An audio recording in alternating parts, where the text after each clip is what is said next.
Takže Rainer, tvoje prvé víťazstvo na túre olympijských nádejí, konečne niekto zdolal Davida Pevalu, aké máš pocity? No tak je to, že som vyhral, to je dobré, všetci sme mali zlé výsledky, takže ale ihrisko je dosť, nezdá sa ale ťažké, akože na presnosť. My máme dosť dlhé dĺžky a tam sa to zväčšuje. Súboj medzi vami bol celkom tesný, ty si zahral 75 úderov, to znamená, že to je 11 nad pár ihriska a tvoji súperi dali každý o ranu viac, čiže ako prebiehal ten súboj možno na ihrisku? No, zo začiatku vyhrával Jano od 3 rany, potom ho dobehoval David, potom sme remizovali, ja som o jedno vyhrával, vyrovnali sme a asi 5 jamek sme išli akože rovnako a 18. rozhodla. Ja som mal bogey, Jano double a triple mal David. Čím to je, že sa ti podarilo zdolať Davida Pevalu, nejakou poctivou prípravou alebo všeobecne podmienkami? No, tak asi. Včera som trénoval, ale ani jemu sa veľmi nedarilo, takže to možno tým, a bolo teplo, sa mu nedarilo.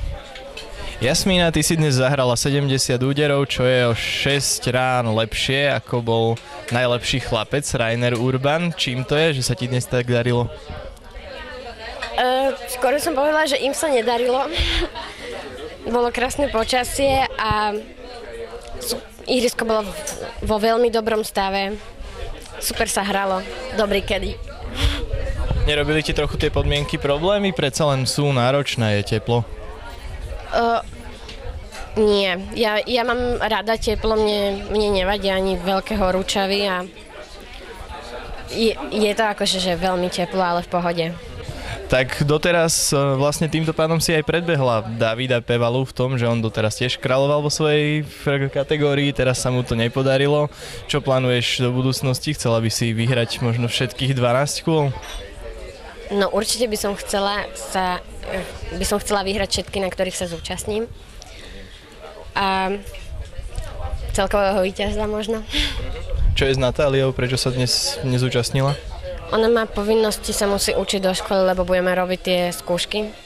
A ona má na to menej času, keďže hráva ešte tenis, tak musela ostať doma sa učiť. Takže Dominik, na teba už vyšlo vzhľadom na tvoju kategóriu miesto, že si hral okolo obeda a po obede. Prejavilo sa to nejako na tvojej hre?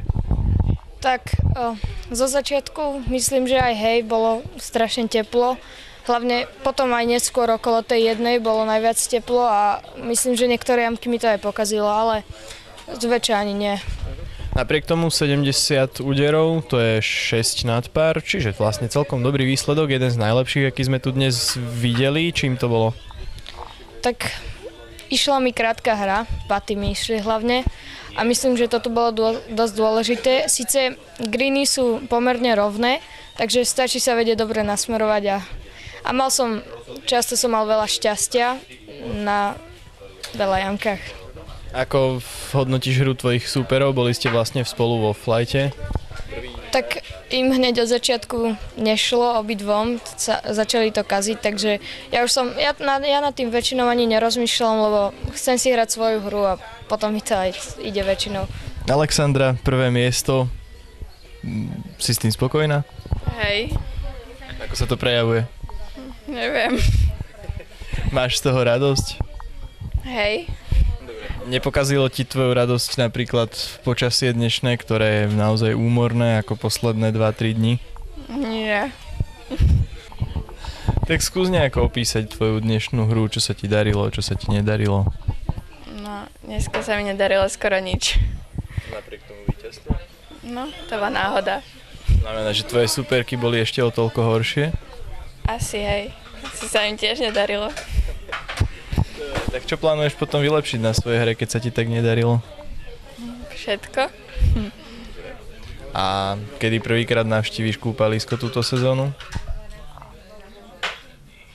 O týždeň v piatok Taliansko. Marek, dneska celkom dobrý výsledok v porovnaní s ostatným polom, ako sa ti hralo?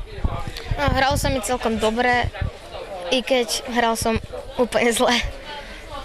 Nie si spokojný so svojou hrou? Nie. Prečo? Bolo tam veľa zbytočných rán Dával som veľakrát do autu a tak. Ako hodnotíš podmienky, ktoré dnes vládli na ihrisku? Jednak možno kvalita ihriska, ale skôr poveternostné.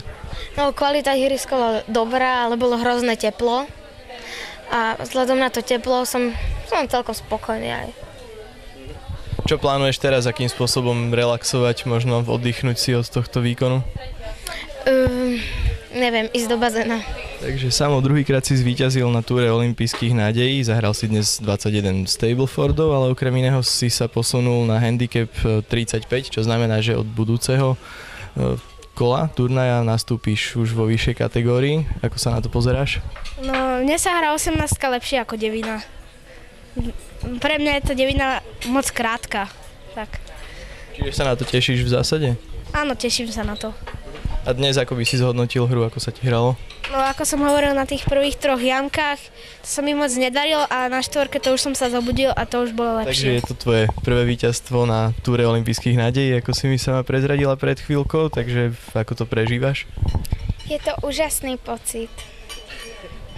A ako sa ti dnes hralo, ako hodnotíš ihrisko? Je to veľmi pekné ihrisko a myslím, že som mala aj výborné spoluhráčky, takže sa mi hralo fakt úžasne. Máš skúsenosti aj z SKGA túry, tam myslím hráš v kategórii juniorky do 21 rokov, čerpáš aj z toho možno? Je to možné, no.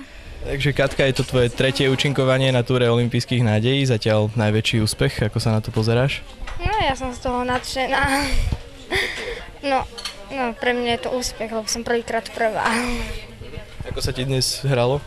No tak bola som trochu nervózna na prvých 3 jamkách, ale potom to už bolo lepšie. Nebolo by ti lepšie možno niekde na nejakom kúpalisku viac ako tu na golfovom ihrisku sa pachtiť v horku?